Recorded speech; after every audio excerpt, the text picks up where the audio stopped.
बात करते रहे, क्योंकि वो आज हम लोग 7th के क्लास में हैं। आप सब लोग 6 से 7th में आए हो और आपका ये पहला क्लास हो रहा है इंडिपेंडेंट। तो इस इंडिपेंडेंट क्लास में आप सारे पुराने स्टूडेंट हैं, तो कोई नई इंस्ट्रक्शन देने की जरूरत नहीं है। अभी आपको जैसे ही रिकॉर्डिंग शुरू हो गया तो आपने अटेंडेंस मार्क कर दिया, क्योंकि आपको ये सारी चीजें पता है। अभी आपने मुझे ऑलरेडी कंफर्म किया था कि मेरी आवाज आप तक पहुंच रही है। अभी मैं स्क्रीन शेयर करने जा रहा हूं, क्योंकि मैं स्क्रीन शेयरिंग बंद कर दिया था। तो अभी मैं आपके लिए मेरा स्क्रीन शेयर करता हूं। फिर ये स्क्रीन शेयरिंग किया और आपको अभी वो दिख रहा है, इसका मुझे पता है। Okay, so now screen share करने के बाद मैं आपको आज का इंट्रोडक्टरी सेशन शुरू करता हूँ। अगर आपको मेरी आवाज ठीक से नहीं आएगी तो आपको चैट बॉक्स में लिखना है। ओके, कोई भी माइक ऑन नहीं करेगा जब तक मैं या मैडम अगला सेशन जो लेंगी वो बताएंगी नहीं। डिसिप्लिन बनाए रखना है, नए टीचर्स को कंफर्टेबल करना है, सो दैट वो आप अच्छे से आपको पढ़ा सके। ओके ओके, मैं बोल देता हूँ, ठीक है। हाँ, न्यू स्टूडेंट है, मैं उनको बोल देता हूँ। कवर करके जो है ना, आप बार बार प्रेजेंट कर रहे हो स्क्रीन। आपको काफी बार बताया गया है कि किस तरीके से आपको लेक्चर अटेंड करना है। अभी 7th स्टैंडर्ड में आपको ये सब मालूम हो जाता है। आपको कभी भी प्रेजेंट बटन नहीं दबाना है, आस्क टू ज्वाइन और ज्वाइन ये बटन से आपको अंदर आना है। ये बहुत ही छोटी सी चीज है।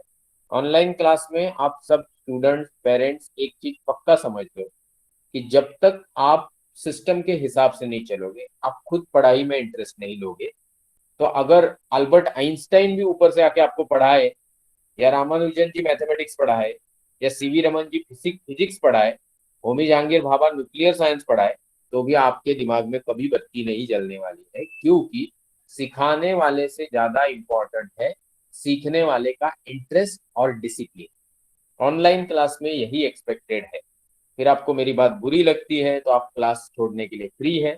इसमें कोई जोर जबरदस्ती नहीं। पिछला 1 साल में हमको बहुत अच्छे से अनुभव आया कि डिसिप्लिन लोग ही बचे रहते हैं, बाकी सब लोग हाई फाई क्लासेस में लाखों रुपया खर्च करने चले जाते हैं, माँ बाप का पैसा वेस्ट कर। इतने कम पैसे में इतना अच्छा पढ़ाई देने वाला एकमेव क्लास है, तो आपको इसको थोड़ा अच्छे से सीरियस मोड में लेना चाहिए। इसके बाद अगर कोई प्रेजेंट बटन दबाएगा तो उसको क्लास से निकाला जाए। आपको मैं स्ट्रिक्ट वार्निंग दे रहा हूँ, आपको माइक ऑन नहीं करना है जब तक मैं बताता नहीं या मैडम बताती नहीं।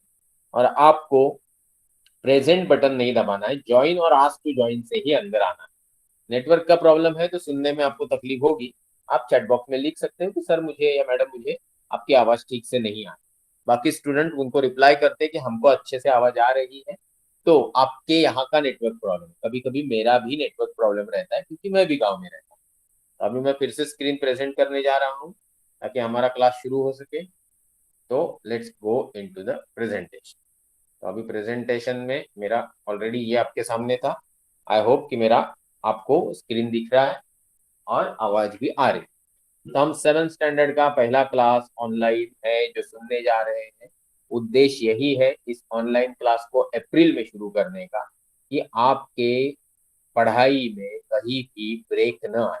ब्रेक आने के बाद जो इनपुट आया था अब तक जिंदगी के 7 साल, उसको ब्रेक लगते ही वो थोड़ा थोड़ा डिलीट होने लगता है। और डिलीट होते होते फिर कभी कभी पूरी डिस्क करप्ट हो जाती है या फॉर्मेट हो जाती है। तो इस तरीके से पढ़ाई आगे नहीं बढ़ती। 15 साल की जो पढ़ाई ग्रेजुएट होने तक गवर्नमेंट ने डिफाइन की है, उसका उद्देश्य ये है, ये साल में पढ़ा वो थोड़ा और डेप्थ में अगले साल में पढ़ेंगे। करते करते करते आप ग्रेजुएट होते वक्त इतने डेप्थ में रहेंगे कि आप अपने लिए रोजी रोटी कमा पाएंगे, समाज के लिए कुछ काम कर पाएंगे और देश के लिए और मानवता के लिए कुछ ना कुछ तो कंट्रीब्यूशन दे पाएंगे। तो अगर ये 2021-22 का पहला क्लास है तो हम सारी चीजें जो है वो पीडीएफ में जो किताबें हैं, इंटरनेट पे जो जानकारी है उसका ही इस्तेमाल करते हैं। हमारा पर्सनल कंटेंट कुछ ज्यादा नहीं होता। ये है आपका पूरा 7th आपकी स्क्रीन के ऊपर। बहुत ज्यादा चैप्टर है, देख के टेंशन मत लीजिए। आप शुरू कर रहे हैं नंबर 1 से और जा रहे हैं 20 चैप्टर और टोटल 131 पन्ने। और 20 से 131 को डिवाइड किया तो जवाब आया तकरीबन 6.5 पन्ने एक चैप्टर के, मोटा मोटी। तो मतलब पहला चैप्टर 10 पन्नों का है, दूसरा चैप्टर 6 पन्नों का है। ऐसे मैं पढ़ता था जब आपकी उम्र का था। सब ऐसे ही पढ़ते हैं, टेंशन लेते हैं, तकलीफ में पढ़ते हैं, पर जो पढ़ते रहते हैं वो आगे जिंदगी में जाते हैं। तो पहला चैप्टर लिविंग वर्ड है, पूरी इंडेक्स पढ़ने वाला हूँ, क्योंकि इस आज के मेरे शुरुआत के 15 मिनट के लेक्चर में मैं आपको पूरी स्टोरी बताने वाला हूँ। 7th में क्या पढ़ने वाले हो, 6 तक क्या पढ़ा, 8, 9, 10th में क्या पढ़ने वाले हो, क्यों पढ़ने वाले हो, और ये सारी चीजें एक दूसरे से किस तरीके से जुड़ी हुई है, ताकि आप 10th के बाद, स्पेशली 11th 12th के बाद अपना फील्ड ऑफ इंटरेस्ट चूज कर पाए, और उसके बाद अपनी नौकरी या बिजनेस उसी क्षेत्र में करें जो आपके पसंद का है। पसंदीदा काम करने के लिए कोई 10 रुपए से आपको 5 रुपए पे लेके आए तो आपको बुरा नहीं लगता, क्योंकि आपको पसंद है वो काम करना। जैसे सचिन तेंदुलकर को क्रिकेट खेलना पसंद है, तो उसको शुरुआत में तो किसी ने पैसे नहीं दिए, बट अपने दिल से खेलता रहा, और सिर्फ इंटरेस्ट और सिंसियरिटी, मेहनत, लगन, इन सब से वो आज क्रिकेट की दुनिया का बादशाह या भगवान बन गया। तो आपको आपका फील्ड ऑफ इंटरेस्ट ढूंढना होगा। तो पहले जानना होगा कि ये लोग जो है गवर्नमेंट के इतना सारा हमको पढ़ाते हैं, तो कहीं कुछ कनेक्शन है क्या आगे पीछे वाले का है। आपके इंडेक्स का पहला टॉपिक है living word, adaptation and classification. दूसरा है प्लांट्स के ऊपर। ये तीसरा है प्रॉपर्टीज ऑफ नेचुरल रिसोर्सेज। चौथा है न्यूट्रिशन इन लिविंग ऑर्गेनिज्म। पांचवा है फूड सेफ्टी। ये सारे बायोलॉजी, जीव शास्त्र के टॉपिक है। थोड़ा बहुत इसमें एनवायरमेंट, मतलब आपके आसपास के नेचर की भी जानकारी। Chapter number 6 measurement of physical quantity. 7 motion force work. 8 static electricity. 9 heat. यहाँ तक के टॉपिक भौतिक शास्त्र यानी फिजिक्स से रिलेटेड है। इसके आगे है disaster management, cell structure, micro organism, molecular system, digestive system in human being. ये 3 टॉपिक फिर से बायोलॉजी, स्पेशली ह्यूमन या लिविंग जो स्पेसीज है इनके ऊपर आ गए। डिजास्टर मैनेजमेंट नेचर एनवायरनमेंट से रिलेटेड है। जो मैं इंडेक्स के चैप्टर पढ़ते जा रहा हूँ इनको थोड़ा याद रखना है, क्योंकि यही चैप्टर थोड़े बहुत आपके पहले हुए हैं और बाद में होने वाले। तो जो बच्चा फर्स्ट स्टैंडर्ड से, नर्सरी से पढ़ते पढ़ते पढ़ते आगे जाता है, उसको आगे की स्टैंडर्ड धीरे धीरे धीरे आसान लगने लगती है। कुछ बच्चों को तो ऐसे लगता है बार बार यही क्यों पढ़ा रहे। जैसे देखिए अभी 13 नंबर पे चेंजेस फिजिकल केमिकल, 14 नंबर पे एलिमेंट्स कंपाउंड मिक्सचर, 15 पे है मटेरियल्स वी यूज, 16 पे फिर से वही टॉपिक आ गया ऊपर वाला, नेचुरल रिसोर्सेज से रिलेटेड। ये सारी चीजें हैं आपका केमिस्ट्री यानी रसायन शास्त्र जो हम हमारे जमाने में पढ़ते थे। आगे जाके आप देखेंगे फिर से एक लाइट के ऊपर है, साउंड के ऊपर है, मैग्नेटिक फील्ड के ऊपर है। ये तीनों टॉपिक भौतिक शास्त्र फिजिक्स वाले हो गए। आगे एक वर्ल्ड ऑफ स्टार्स है। अभी जिसको तारे पसंद नहीं है, आसमान को देखना पसंद नहीं है, ऐसे बच्चे होते ही नहीं है, ऐसे इंसान दुनिया में नहीं होते। मैं तो कभी कभी कुत्तों को, गधों को भी आसमान में देखते हुए देखा है। तो इंसान को तो देखना ही चाहिए।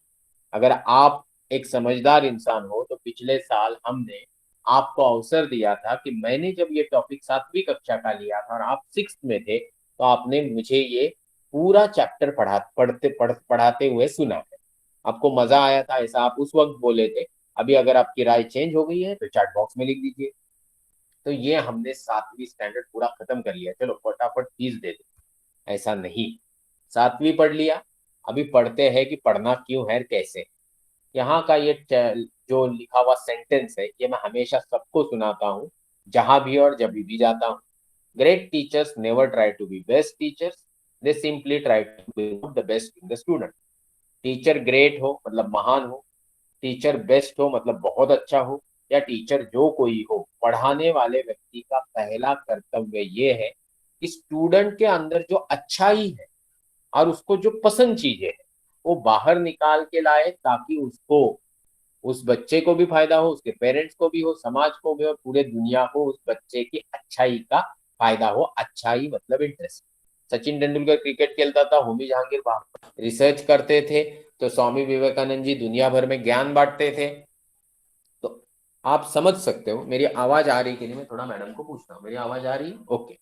तो आप समझ सकते हैं कि ये जो हम बात कर रहे हैं, ये बात बेसिकली हो रही है आपकी, स्टूडेंट की और टीचर की। और ऑनलाइन क्लास में टीचर भी होंगे, स्टूडेंट भी होंगे, जो अपने अंदर की अच्छा ही चैट बॉक्स में होमवर्क करके, एग्जाम अच्छे से पास करके, बार बार पढ़ के, रिवीजन करके, टाइम टेबल बनाने के, पढ़ाई पढ़ाई का टाइम टेबल बना के लाइक सामने लेके आएंगे। टीचर ज्यादा उसको पढ़ाएगा, टीचर ज्यादा उसका नाम याद रखेगा, मम्मी डैडी भी उसको ज्यादा अप्रिशिएट करेंगे। तो ये मिली जुली प्रोजेक्ट है जिसको हम बोलते हैं पढ़ाई, जो नर्सरी से शुरू होती है, ग्रेजुएशन तक जाती है। तो भाई हमने आप तक क्या पढ़ा नर्सरी, ज्यादा पीछे नहीं जाते हैं। सिक्स स्टैंडर्ड के बच्चे हैं तो फिर सेवन स्टैंडर्ड के बच्चे हैं तो सिक्स में चले जाते हैं। देखिए नेचुरल रिसोर्सेज पीछे पढ़ चुके हैं, लिविंग वर्ड अभी पढ़ने वाले हैं, डाइवर्सिटी इन लिविंग वर्ड अभी पढ़ने वाले हैं, डिजास्टर मैनेजमेंट अभी पढ़ने वाले हैं। ओके, सब्सटेंस अराउंड सराउंडिंग पढ़ने ही वाले हैं, पीछे भी थोड़ा पढ़ चुके हैं। Substances in daily use, natural resources एक ही चीज है। न्यूट्रिशन डाइट के ऊपर सातवीं में है ही टॉपिक। स्केलेटन मतलब ह्यूमन बॉडी के ऊपर भी टॉपिक है, मोशन के ऊपर भी एक टॉपिक है सेवंथ में, फोर्स के ऊपर भी है। वर्क एनर्जी फोर्स का ही एक स्वरूप है। सिंपल मशीन्स, आपकी साइकिल एक सिंपल मशीन है आपकी जानकारी की। तो मतलब मशीन्स के बारे में कोई नई जानकारी तो नहीं, जो सिक्स में पढ़े उसको आगे जाके सेवंथ में पढ़ेंगे थोड़ा बहुत। साउंड सेवंथ में भी है, सिक्स में भी था। लाइट सेवंथ में भी है, सिक्स में भी था। Fun with the magnet and magnetism एक ही चीज है, हल्का फुल्का वही। और यूनिवर्स एस्ट्रोनॉमी मतलब खगोल विज्ञान से जुड़ा टॉपिक सिक्स में भी हुआ, सेवंथ में भी है। तो अभी चलते फिफ्थ के दो, ईवीएस वन ईवीएस टू में आपने क्या पढ़ा। अगर आप नजर भी घुमाएंगे तो आपको समझ में आ जाएगा। कहीं मोशन ऑफ अर्थ लिखा है, कहीं अर्थ एंड लिविंग वर्ड लिखा है, कभी our earth and solar system लिखा है, कभी फूड फॉर ऑल लिखा है। तो इसमें अगर आप नजर घुमाएंगे तो आपको समझ में आ जाएगा 25 चैप्टर आपने सिर्फ एक सब्जेक्ट में पढ़े ईवीएस वन में, तकरीबन उतने ही पन्ने जितने अभी है। और दूसरा एक ईवीएस टू भी था जिसमें आपने हिस्ट्री नहीं पढ़ा, एक्चुअली हिस्ट्री से शुरुआत की बट पढ़ी इंसानी सभ्यता की हिस्ट्री। यहाँ पे आपको कहीं शिवाजी महाराज की या पेशवास की या वासुदेव बड़वंत फड़के जी की हिस्ट्री नहीं दो। यहाँ इंसान कैसे आया, उसमें बदलाव कैसे है, जीवों में बदलाव कैसे है, ये हिस्ट्री आपने पढ़ी, जो मैं भी बहुत सारे लेक्चर्स में आपको बताता रहता हूँ। क्योंकि उससे हमारा इंसानी सभ्यता और खुद के बारे में ज्ञान बढ़ता है कि कैसे हम जंगल में रहते थे, कैसे एक मच्छर काटने के बाद मरते थे, और आज हम कितने खुशनुमा जिंदगी जी रहे। तो ये आपने सिक्स फिफ्थ में पढ़ा। अभी देखेंगे कि आगे आपने सेवन्थ पढ़ना है, तो एट्थ में और नाइन्थ में और टेंथ में अभी जो पढ़ा उसका कुछ कनेक्शन है क्या? ज्यादा वक्त नहीं जाया करूंगा, फटाफट देखिए। लिविंग वर्ड, फिर force pressure, current electricity, metals, disaster management, cell, human body, chemical change, sound, light and life cycle of stars. 19 में से तकरीबन 15 टॉपिक पुराने ही हैं एट स्टैंडर्ड में, जो अगले साल आप पढ़ेंगे। अभी यहाँ नाइन्थ में जाएंगे तो भी कुछ वैसा ही दिखेगा। मोशन, वर्क एनर्जी, इलेक्ट्रिसिटी, फिर आपको मेजरमेंट ऑफ मैटर्स आ गया, फिर एनर्जी फ्लो है, माइक्रोब्स के बारे में है, एनवायरमेंट मैनेजमेंट के बारे में है, फिर से लाइट के बारे में है, साउंड के बारे में है, थोड़ा बहुत एलिमेंट्स के बारे में है, और life process in living organism है। फिर लास्ट में जाएंगे तो कुछ नया टॉपिक बायोटेक्नोलॉजी, जो बायोलॉजी से जुड़ा है और नए टेक्नोलॉजी के आविष्कार है उनसे जुड़ा है। और ऑब्जर्विंग स्पेसेस में टेलीस्कोप, जो आपने मेरे घर पे इस पेंडेमिक में नहीं देख पाए, बट ये मेरा प्रॉमिस है कि मैं आपको जरूर दिखाऊंगा।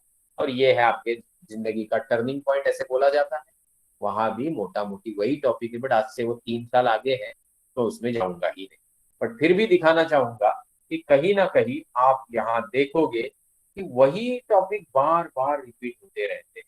जैसे देखिए यहाँ टेंथ के साइंस टू में लास्ट में डिजास्टर मैनेजमेंट, तो मतलब टॉपिक्स वही है।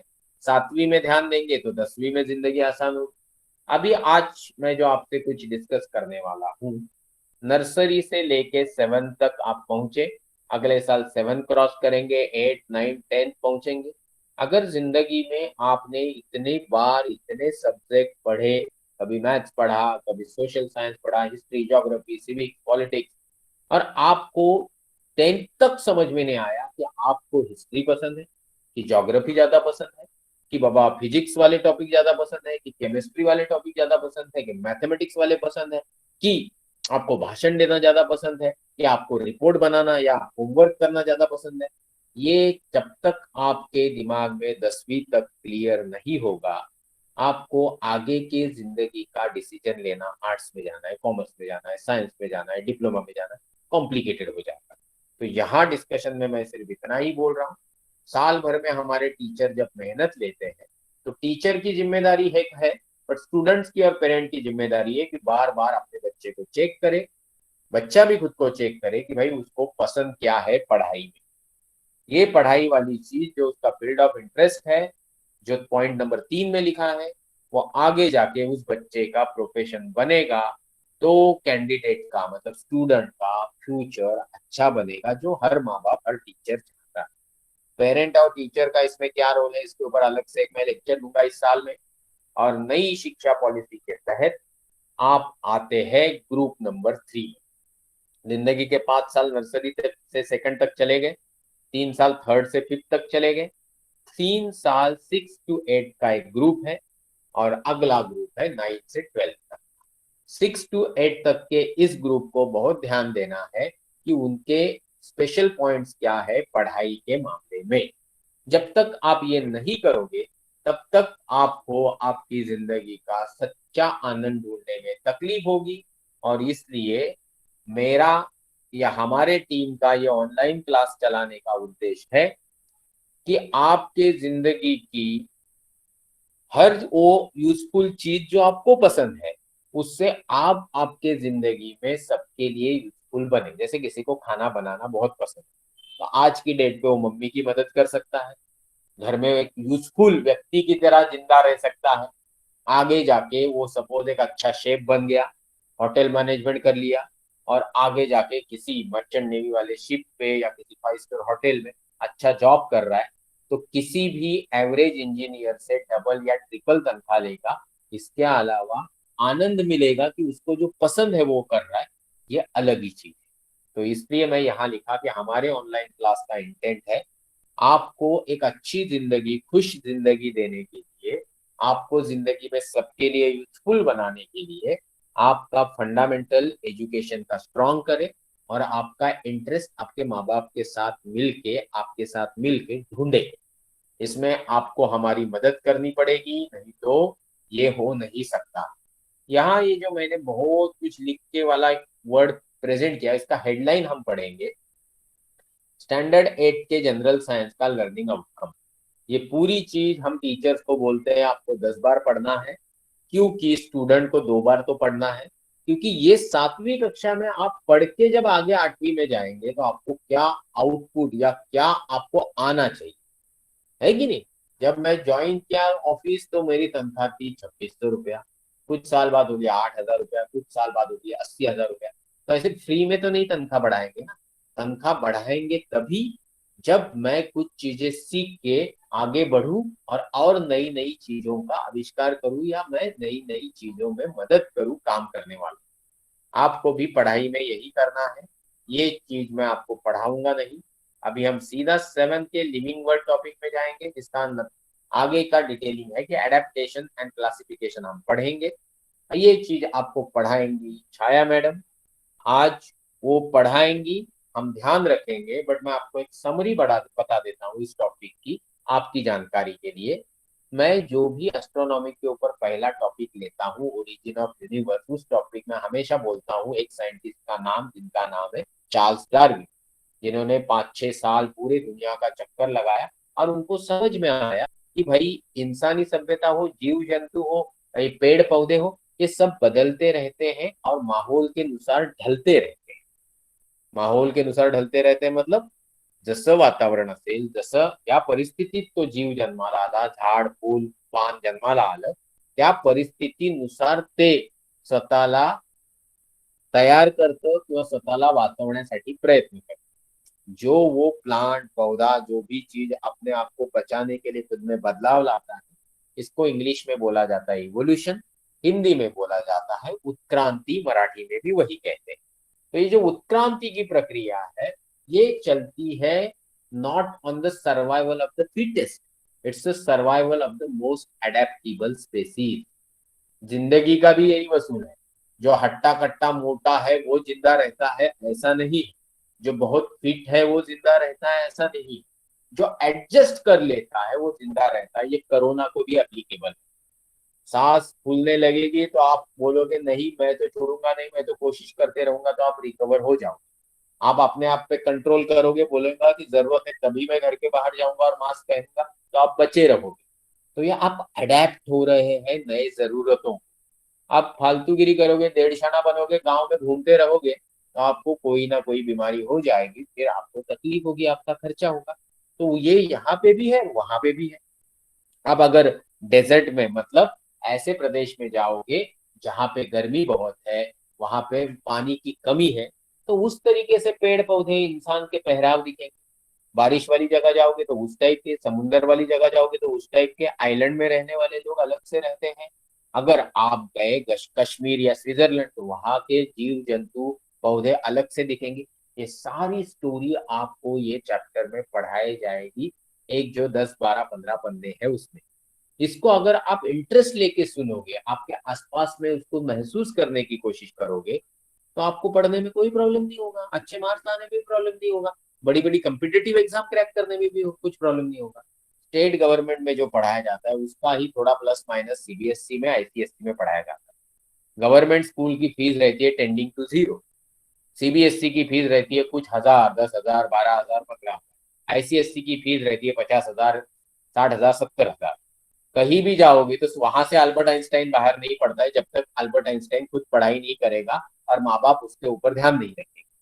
तो आपने बच्चे को अल्बर्ट आइंस्टाइन करना है, पढ़ाई लिखाई में आगे लेके जाना है, तो टीचर हो या कोचिंग क्लास हो या ऑनलाइन क्लास हो, जहां आपने 8 10 हजार रुपए भर दे, उनसे बहुत ज्यादा एक्सपेक्टेशन करने का मतलब नहीं। कभी नेटवर्क खराब होता है तो क्लास क्लास रिकॉर्ड होती है, यूट्यूब पे डाली जाती है। आपको ज्यादा ही प्रॉब्लम है, कुछ चीजें हमको लगी कि नहीं ठीक से हुई तो रिपीट भी होती है। तो ज्यादा आप एक्सपेक्टेशन से मत चलिए, अपने तरीके से ज्यादा मेहनत करना चाहिए। आज छाया मैडम का पहला लेक्चर है। अगर ऐसा कुछ हुआ कि ठीक से लेक्चर नहीं हुआ नेटवर्क के चलते, उनके लैंग्वेज के चलते, तो फिर से रिपीट होगा।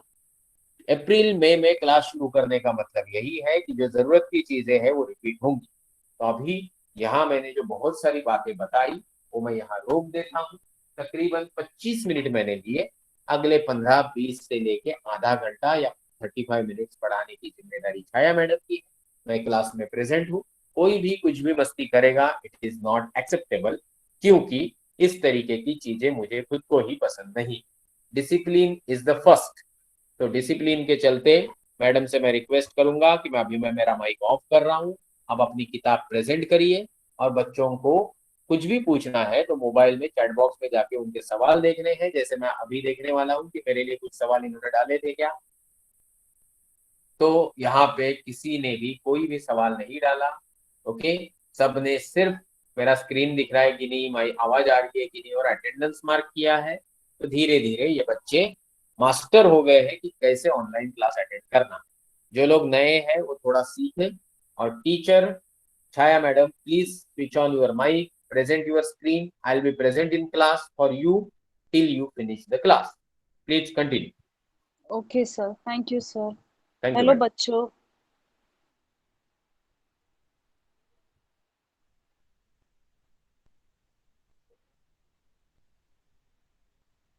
आप लोगों को ये टेक्स्ट बुक दिख रहा है? ये आपके टेक्स्ट बुक का आउटर कवर है, मतलब पहली पेज है, जिससे क्या लिखा हुआ है, जनरल साइंस स्टैंडर्ड 7। हम लोग कौन सा चैप्टर पढ़ने वाले हैं? First chapter, right? The living world, adaptation and classification. मैं पहले सभी बच्चों को बोलना चाहती हूँ कि हम मेरे क्लास में हमेशा आपके हाथ में पेन होना चाहिए और नोटबुक पास में होनी चाहिए। मैं जितने भी वर्ड्स बताऊंगी उसके मीनिंग्स आपको लिखने हैं, ताकि नेक्स्ट लेक्चर में जब मैं आऊं, और या कभी भी ये चैप्टर आप खोल के पढ़ो या इसके आगे के चैप्टर, आपको आसानी हो। ठीक है? कोई भी डाउट हो तो चैट बॉक्स में, जैसे सर ने बोला, आप लिख सकते हैं। ठीक है? और मैं क्वेश्चन पूछूं तो अनम्यूट होके आंसर करना is very important, so that कि मुझे पता चल सके कि आपको आता है या नहीं, ठीक है। सी लेट्स रिकॉल, क्या लिखा हुआ है, पहला क्या है, लेट्स रिकॉल, मतलब हमने जो पिछली कक्षा में पढ़ा है वो हमको अभी याद करने हैं, वो हमको रिवाइज करने हैं, ठीक है। देखो यहाँ पे क्या लिखा हुआ है, in in what different ways is the diversity in the living things seen, ठीक है। मतलब क्या कि हमको लिविंग थिंग्स में कितनी डिफरेंसेस देखने को मिलती है, हमारे आसपास में ही कितने सारे डिफरेंसेस है। हम घर में रहते हैं, फुटपाथ पे कुत्ते बिल्लियां रहते हैं, पानी में मछलियां रहती हैं, कुछ फ्लावर लैंड पे उगते हैं, कुछ प्लांट पानी में उगते हैं, है ना।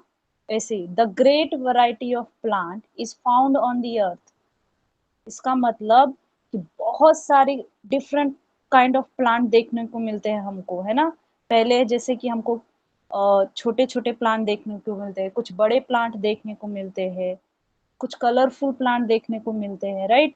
कुछ पानी में देखने को मिलते हैं, कुछ हमको सूखी जमीन और गीली मिट्टी में देखने को मिलते हैं, है ना। यहाँ पे देखो लिखा हुआ, some plant have colourful flower, some plant grow in water, whereas some are to be found in desert which have a secrety of water. Some plant are found only in snowy region, snowy region means पहाड़ी इलाकों में। Some plant cannot be seen without microscopic, whereas some are huge in size. Living organism का intro आप लोगों ने sixth में पढ़ा है, ठीक है। सेवेंथ सिक्स्थ में क्या पढ़े थे हम लोगों ने लिविंग ऑर्गेनिज्म में, कि लिविंग ऑर्गेनिज्म के दो क्लासिफिकेशन होते हैं। क्या होते हैं क्लासिफिकेशन दो, write down, take a pen और नोटबुक में लिखना चालू करो। लिविंग ऑर्गेनिज्म के दो क्लासिफिकेशन होते हैं, पहला है यूनिसेलुलर एंड दूसरा मल्टी सेलुलर ऑर्गेनिज्म। अभी यूनिसेलुलर ऑर्गेनिज्म सी, मैं यहाँ पे मार्क कर रही हूँ, आप लोग ध्यान देना।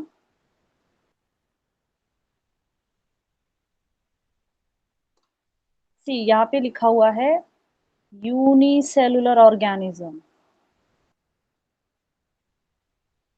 ये देखो जो अंडरलाइन किया है मैंने, यूनिसेलुलर ऑर्गेनिज्म दिखा, और multi cellular organism. What is unicellular, तो यूनि मीन्स होता है सिंगल, क्या होता है, सिंगल,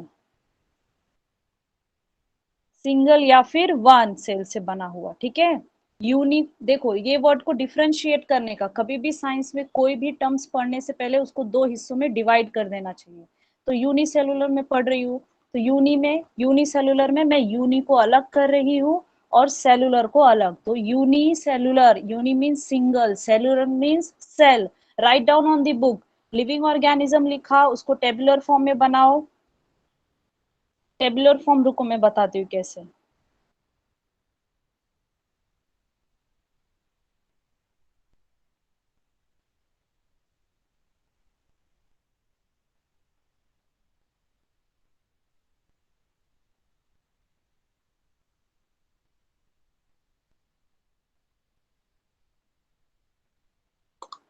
पहले लिखो लिविंग ऑर्गेनिज्म, ऐसा पूरा लिखो आप लोग, यहाँ पे स्पेस कम है इसलिए मैं छोटा लिख रही हूँ। फिर ऐसे दो हिस्से में डिवाइड करो, फिर लिखो uni cellular organism and multi cellular organism, ऐसा लिखा आप लोगों ने, फटाफट लिखो। स्पेलिंग आती है नहीं आती है तो टेक्स्ट बुक से कॉपी आउट करो, यूनिसेलुलर ऑर्गेनिज्म लिखने के बाद यहाँ पे इसको दो हिस्से में डिवाइड करो। और एक सेकेंड,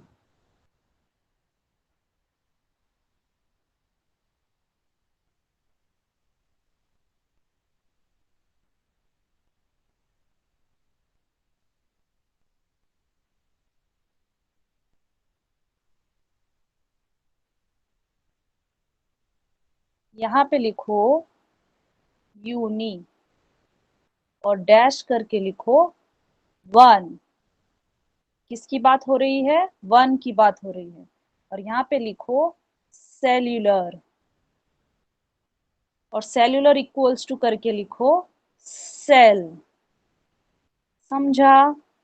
आप लोग अच्छे से लिख सकते हो, अंडरस्टैंड। अगर डाउट है तो आप लोग मुझे चैट बॉक्स में बताओ।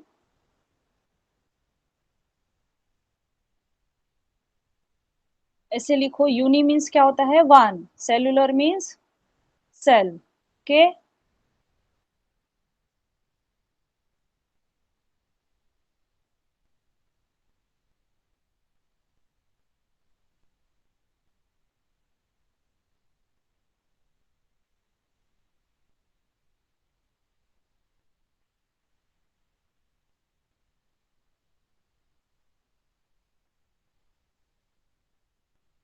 अगर आप लोगों को कोई डाउट है तो प्लीज लिख के बता दो, अगर नहीं डाउट है तो नो लिख के भेज दो प्लीज,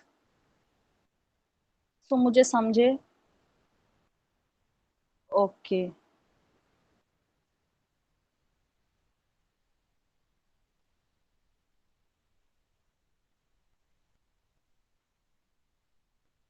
ये ऐड आ रहा है, एक सेकेंड।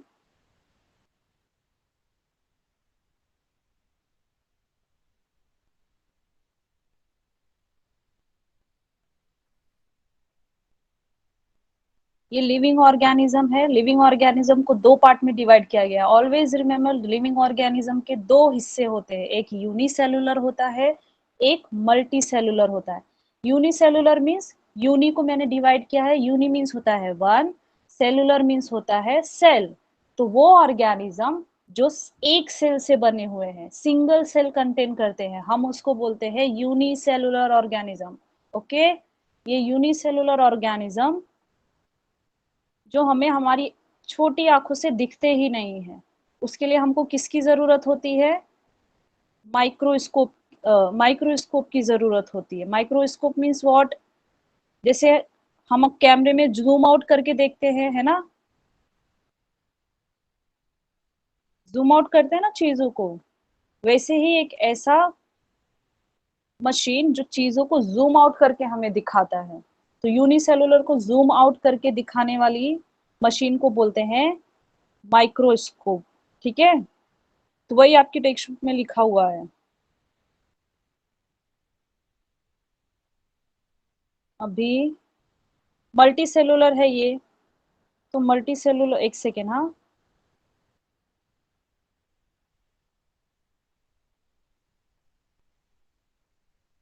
ऐसे ही मल्टी सेलुलर को दो हिस्से में आप लोग डिवाइड करो।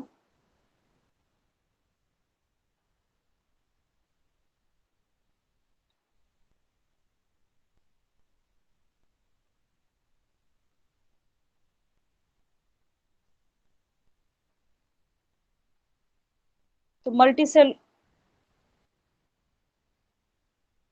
सेलुलर में जब हम मल्टी सेलुलर को डिवाइड करेंगे दो हिस्सों में, तो क्या होगा, आएगा पहला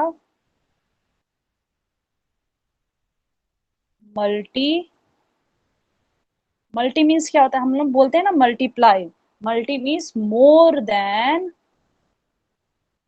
इसमें नहीं आएगा, आप लोग लिखो multi equals to more than one, more then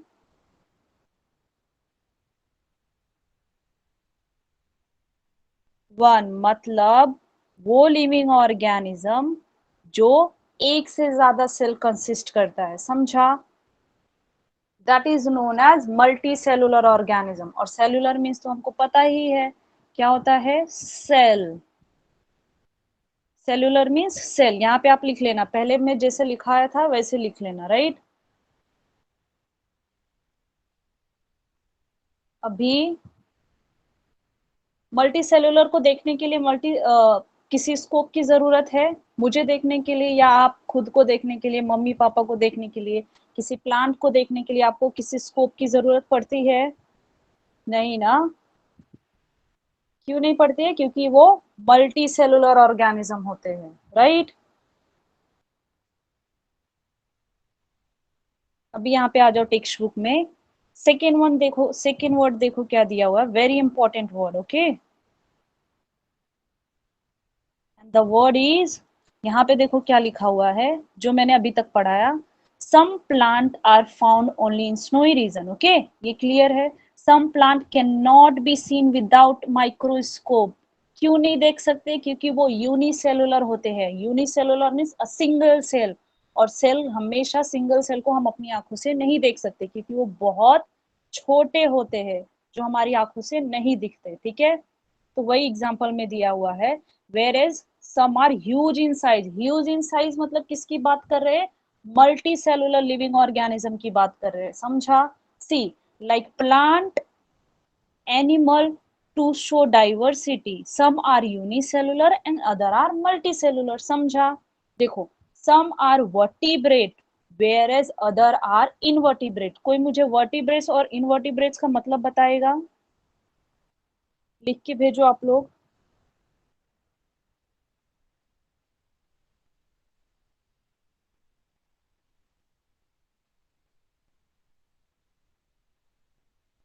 Harish, can you tell me vertebrates और इनवर्टिब्रेट्स का मतलब आपको पता है? लिखो, अगर नहीं मालूम है तो नो लिख के भेज दो।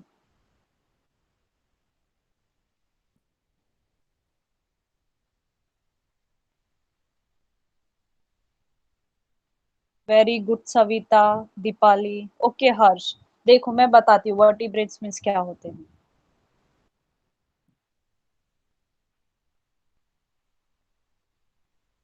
See, vertebrates are the animal that have a backbone or spinal column. Spinal column means क्या? वर्टिब्रेट्स मीन्स क्या होते हैं? बैकबोन। बैकबोन मीन्स क्या होता है? तुम्हारी पीछे की रीढ़ की हड्डी, समझा। रीढ़ की हड्डी को वर्टिब्रल कॉलम कहते हैं और वर्टिब्रल कॉलम हमेशा बैक साइड में प्रेजेंट होता है, इसलिए इसको बैकबोन कहते हैं। ओके, अभी ये स्पाइनल कॉलम क्यों बोल रहा है? क्योंकि ये ब्रेन से कनेक्टेड होते हैं, कुछ नर्व्स, कुछ वेसल्स जो होते हैं वो इस वर्टिब्रल कॉलम में प्रेजेंट होता है, इसलिए इसको स्पाइनल कॉलम भी कहते हैं, ठीक है। These animal include fish, bird, mammals, reptiles and amphibians. मैं reptiles, amphibian, mammals इस पे भी आऊंगी, पहले देख लो। birds है, ये frog है, सी,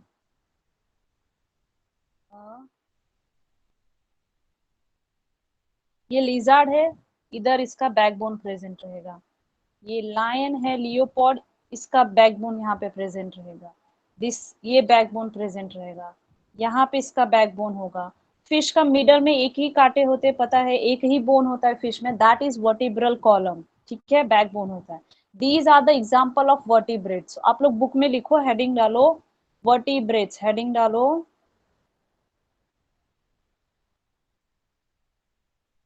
वर्टिब्रेट्स और लिखना शुरू करो, मैं लिखवा रही हूँ।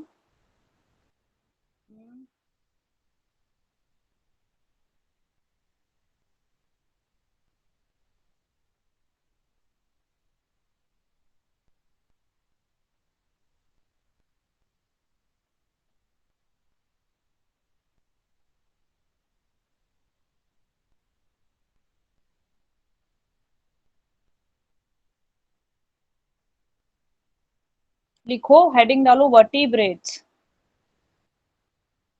वर्टिब्रेट्स में लिखो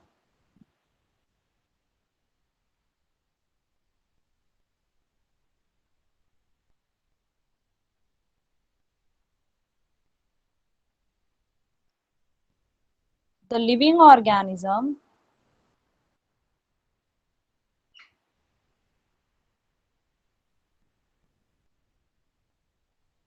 have the living organism have backbone, backbone is known as vertebrates is known as vertebrates। क्या बोलेंगे उसको? वर्टिब्रेट्स बोलेंगे, ओके। अभी टेक्स्ट बुक में दिया हुआ है एक इनवर्टिब्रेट्स, क्या दिया हुआ है? इनवर्टिब्रेट्स। नेक्स्ट हेडिंग एग्जांपल में लिखो, वर्टिब्रेट्स हो गया, क्या लिखा वर्टिब्रेट्स में?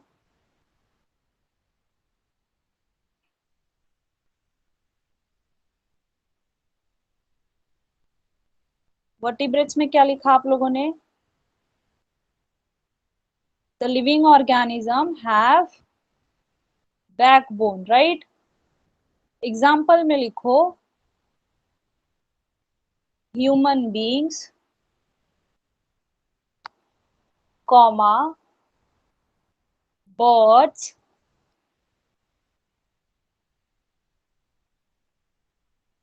Comma cow etcetera. ओके, हो गया लिख के? एस, अगर लिख के हो गया तो एस भेजो मुझे चैट बॉक्स में। मैं नोटबुक चेक करने वाली हूँ, अगर नहीं हुआ तो डायरेक्ट पेरेंट्स को कांटेक्ट करेंगे सर। ओके, तो अपने बुक्स हमेशा नीट एंड क्लीन बना के रखना, नोट्स। ओके, अगर इन, अच्छा चलो मेरे को आंसर करो चैट बॉक्स में। और इन इनवर्टिब्रेट्स किसको बोलेंगे? अगर वर्टिब्रेट्स में बोल रही हूँ living organism having backbone, if I am talking about invertebrates, तो इनवर्टिब्रेट्स किसको बोलेंगे? कोई मुझे लिख के बताओ। Very good Harish, very good. They don't have backbone, right. Example, चलो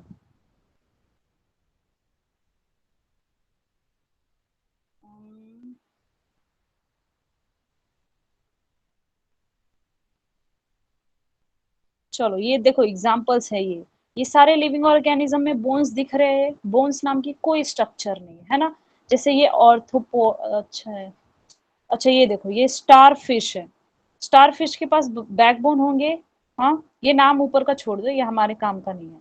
ये क्या है? Star fish. इसके पास बैकबोन दिख रहा है? नहीं। ये क्या है? अर्थ वॉर्म है, इसके पास बोन होगा? बिल्कुल नहीं, है ना। ये देखो, बारिश के मौसम में हम लोग देखते हैं इसको, स्नेल, है ना। इसके पास भी बैकबोन नहीं होते। तो लिखो आप लोग, हेडिंग डालो, सेकेंड हेडिंग में लिखो, सेकेंड लिखो इनवर्टिब्रेट्स, और उसमें लिखो the living organism don't have, see don't कैसे लिखना है? डोंट हैव, क्या नहीं होगा? Backbone, is known as invertebrates. Okay, तो जो भी लिविंग ऑर्गेनिज्म के पास बोन्स नहीं होंगे, मैं उसे क्या बोलूंगी? इनवर्टिब्रेट्स। ओके, सपोज मैंने स्नेल देख लिया, क्योंकि मैं साइंस सब्जेक्ट पढ़ी हुई हूँ, तो मैं मेरे फ्रेंड से क्या बोलूंगी? अरे देख वो इनवर्टिब्रेट्स है। बोलेंगे हैं ये क्या बोल रहा है? अरे इनवर्टिब्रेट्स मीन्स उसका बैकबोन नहीं है। ओके, अभी एग्जाम्पल में लिखो।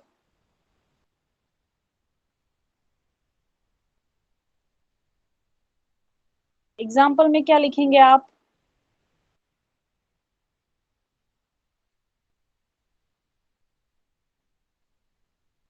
एग्जाम्पल्स हमेशा शॉर्ट फॉर्म में लिखने का, don't waste time too much to write example. क्या लिखोगे? अर्थवॉर्म। अर्थवॉर्म मीन्स क्या होता है? केचुआ सुना है? ये भी बारिश में देखने को मिलता है। अर्थ, ये कंटिन्यूअस वर्ड है। वॉर्म, WARM, दिस, ये तीनों जो मैंने लिखा है ये कंटिन्यूअस एक ही वर्ड है। ओके, यहाँ पे स्पेस नहीं है इसलिए मैंने ऐसा लिखा है, अर्थ वॉर्म एग्जाम्पल में। सेकेंड एग्जाम्पल लिखो, हुआ अर्थ बॉम्ब।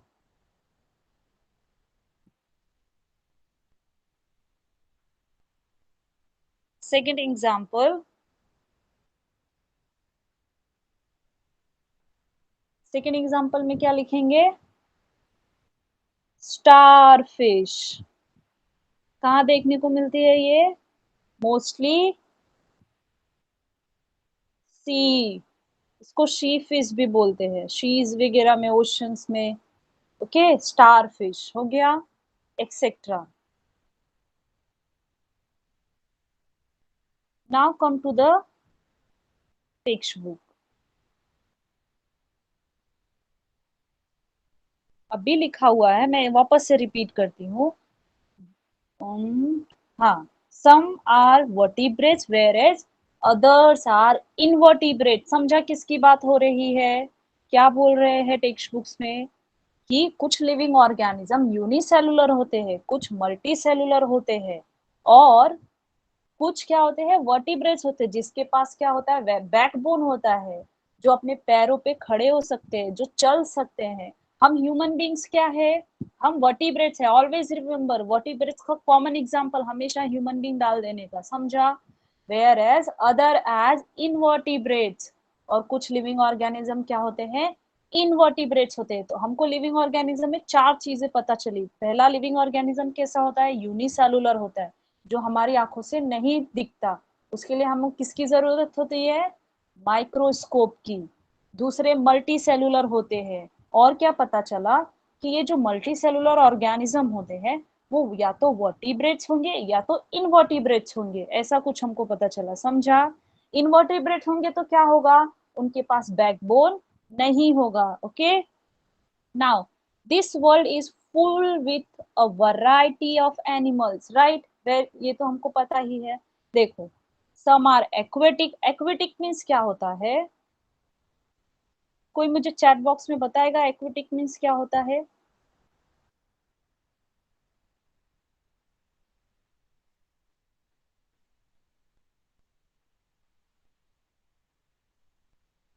प्रियंका, सारिका, आप लोग हेलो बताओगे। मैम। हाँ बोलो। जो प्राणी जल में रहते हैं उन्हें। हाँ, वेरी गुड सारिका। हाँ, जल में रहते हैं उनको एक्वाटिक एनिमल बोलते हैं। एक्वा मीन्स ही वाटर होता है, क्या होता है, एक्वा मीन्स वाटर होता है। तो नेक्स्ट टाइम में आप लोग हेडिंग डालो एक्वाटिक। और एक्वाटिक को देखो कैसा लिखने का अभी, एक सेकेंड।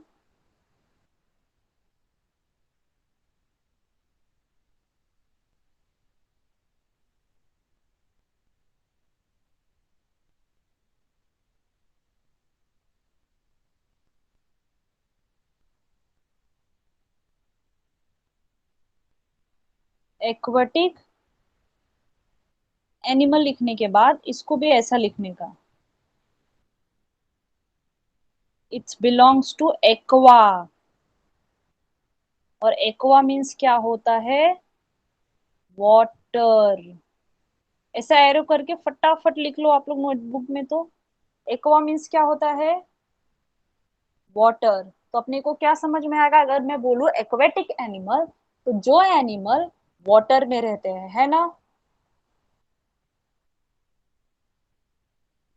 अब जैसे वाटर में कौन रहता रहेगा, सी, water animal.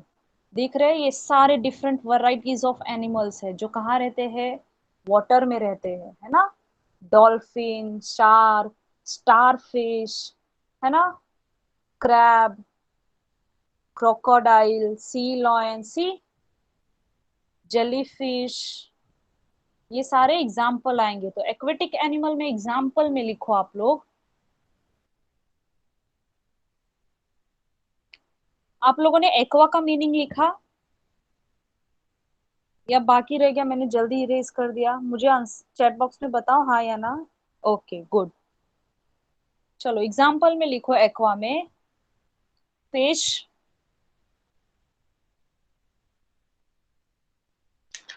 Comma star fish and etcetera.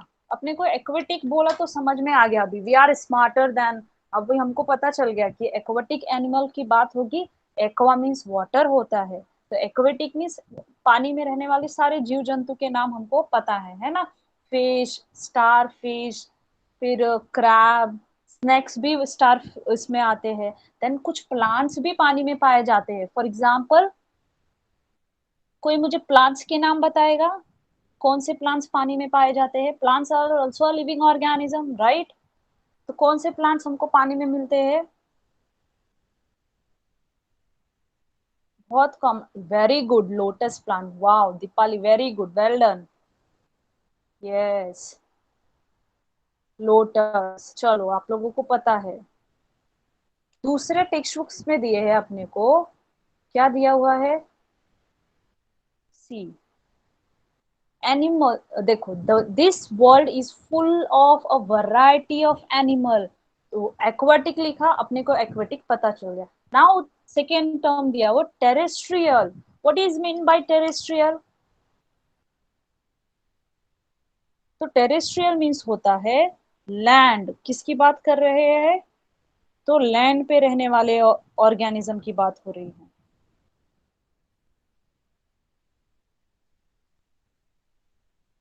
तो टेरेस्ट्रियल सब जैसे एक्वा लिखा वैसे ही टेरेस्ट्रियल लिख लो. मैं टेरेस्ट्रियल टी लिख दिया है. और टेरेस्ट्रियल लिखने के बाद नीचे एरो करके लिख दो लैंड. क्या लिखोगे? लैंड. मतलब मैं मीनिंग लिखवा रही हूँ. टेरेस्ट्रियल मतलब लैंड पे रहने वाले एनिमल. ठीक है. लैंड.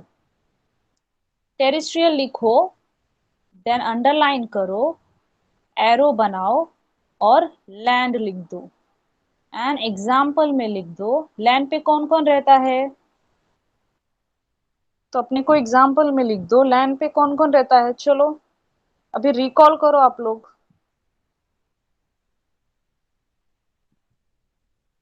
लैंड पे कौन कौन रहता है? Recall it. Lion, human beings, है ना. हम लोग पानी में जा सकते हैं, जाते ही खल्लास हो जाएंगे. समझा? Cow, very good. Cow. And birds are also in the land. तो वो किस क्या टेरेस्ट्रियल है बर्ड्स? नहीं, बर्ड्स लिखना मत. Birds are not terrestrial. Birds एक अलग ग्रुप में आती हैं. ठीक है. एग्जाम्पल में लिख दिया. चलो नेक्स्ट वन पे जाते हैं अभी. एम्फीबियन. What is amphibian? देखो एम्फीबियन एंड रेप्टाइल्स ये दोनों चीजें सिमिलर होती है. थोड़ा सा डिफरेंस होता है एम्फीबियन और रेप्टाइल्स में. जैसे एक्वेटिक मतलब लार्ज डिफरेंस हो जाते हैं एक्वेटिक एंड टेरेस्ट्रियल में. एक्वेटिक मतलब जो पानी में होते हैं, टेरेस्ट्रियल मतलब जो जमीन पे पाए जाते हैं. पर एम्फीबियन और रेप्टाइल में थोड़ा डिफरेंस होता है. देखो एम्फीबियन मीन्स होता है जो पानी और लैंड दोनों में रहे. ठीक है. पानी और लैंड दोनों में रहे. तो इसको कैसे लिखेंगे हम लोग? मेक अ थर्ड, दूसरे नेक्स्ट पॉइंट में लिखो. पॉइंट वाइज कैसे भी पॉइंट डालो. This is all are basic terminology. तो ये मैटर नहीं करता आप कितना पॉइंट नंबर डालते हो, क्या लिखते हो, इसको लिखते जाओ. नेक्स्ट पॉइंट में लिखो एम्फेबियंस. एम्फे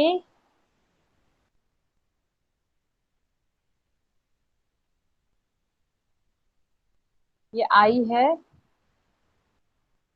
बियंस. ये भी आई है. BIAN. एम्फीबियंस. एस लगा दो. अभी एम्फीबियंस लिखो. किसकी बात हो रही है? तो दो लिख दो. यहाँ पे लिख दो वाटर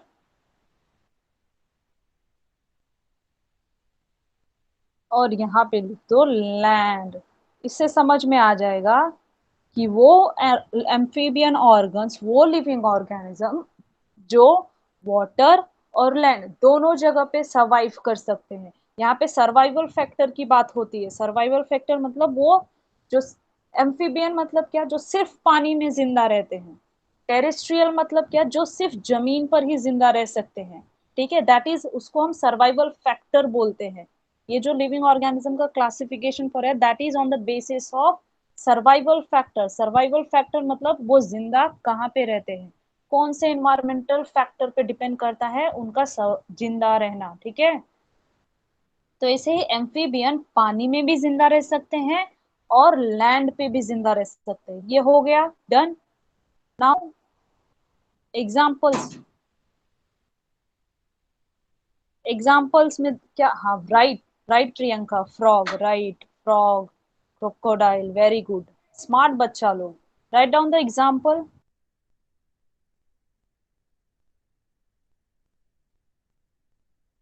एग्जाम्पल.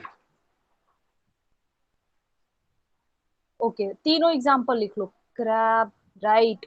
ये चारों एग्जाम्पल आप लोग लिख लो. और अगर आप लोगों को पता है तो there is no need to write example. Okay. सिर्फ इंपॉर्टेंट टर्मिनोलॉजी का मीनिंग लिख लो. अब मैंने पहले ही बोला था रेप्टाइल और एम्फीबियंस में सिमिलैरिटीज होती है. तो लेट्स सी पहला रेप्टाइल्स क्या होता है वो देख लेते हैं. रेप्टाइल्स लिखो आप लोग.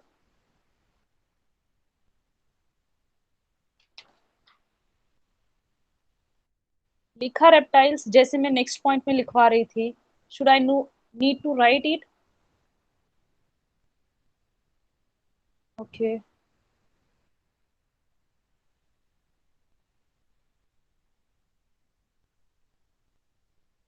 लिखो रेप्टाइल्स।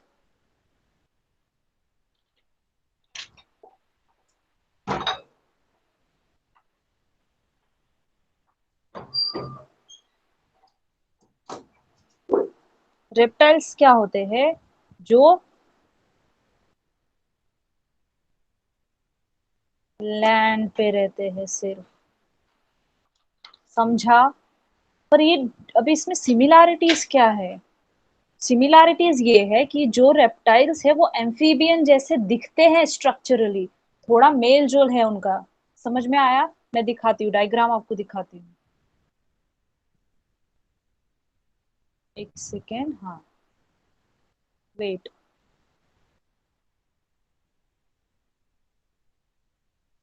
सी, ये जो ऊपर का aerial means the living organism who is able to fly, जो उड़ सकता है। तो लिखो एरियल का मतलब होता है लिविंग ऑर्गेनिज्म जो उड़ सकते हैं। ठीक है, तो एरियल लिखो नेक्स्ट लाइन में, और उसको एरो करके लिख दो फ्लाई, सिंपल सी भाषा में, और एग्जांपल में बर्ड्स लिख दो।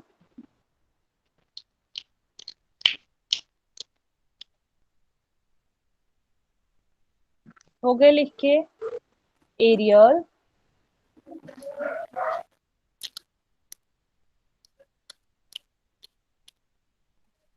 सविता अनम्यूट योर सेल्फ, और उसके बाद बोलो, आपको जो करना है वो चैट बॉक्स में लिख के बोलो। एरियल और एग्जाम्पल में क्या लिखेंगे? पहले एरियल एरो करके क्या लिख रहे हो आप लोग? फ्लाई। एंड एग्जाम्पल में लिखो बर्ड्स। हो गए?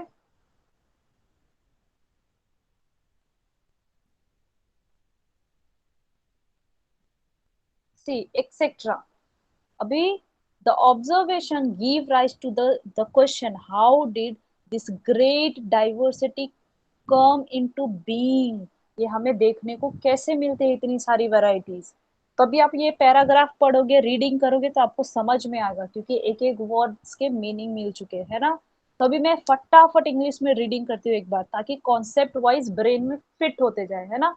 देखो, let's recall in what different way the diversity of living things seen। हम क्वेश्चन क्या है कि ऐसा कौन कौन सा डिफरेंट रास्ता है, तरीका है, जिसके वजह से हमें लिविंग ऑर्गेनिज्म में डाइवर्सिटी देखने को मिलती है, डिफरेंसेस देखने को मिलते हैं। तो हमें प्लांट में बहुत सारी डिफरेंसेस देखने को मिलते हैं, वो कलरफुल होते हैं, है ना। कुछ डेजर्ट में पाए जाते हैं, कुछ स्नोई रीजन में पाए जाते हैं, है ना। और क्या, कुछ ऐसे माइक्रो ऑर्गेनिज्म होते हैं जिनको हम देख ही नहीं सकते। रिमेंबर, यूनिसेल्युलर को माइक्रो ऑर्गेनिज्म भी कहते हैं। ठीक है, तो माइक्रो ऑर्गेनिज्म होते हैं जो हमारी आंखों से दिखते ही नहीं, तो उसको क्या बोलते हैं? माइक्रोस्कोप। देखो, माइक्रो मीन्स स्मॉल होता है। Always remember, right on the corner, page के ऊपर से ले जाओ, देखो रेड हम लोगों को हेडिंग डालने के लिए देते हैं ना, उधर लिखो micro is equals to small. तो कभी भी माइक्रोस्कोप बात कर रहे हैं तो छोटी चीजों के बारे में, छोटी चीजों को वो स्कोप लार्ज में करके दिखाएगा, है ना।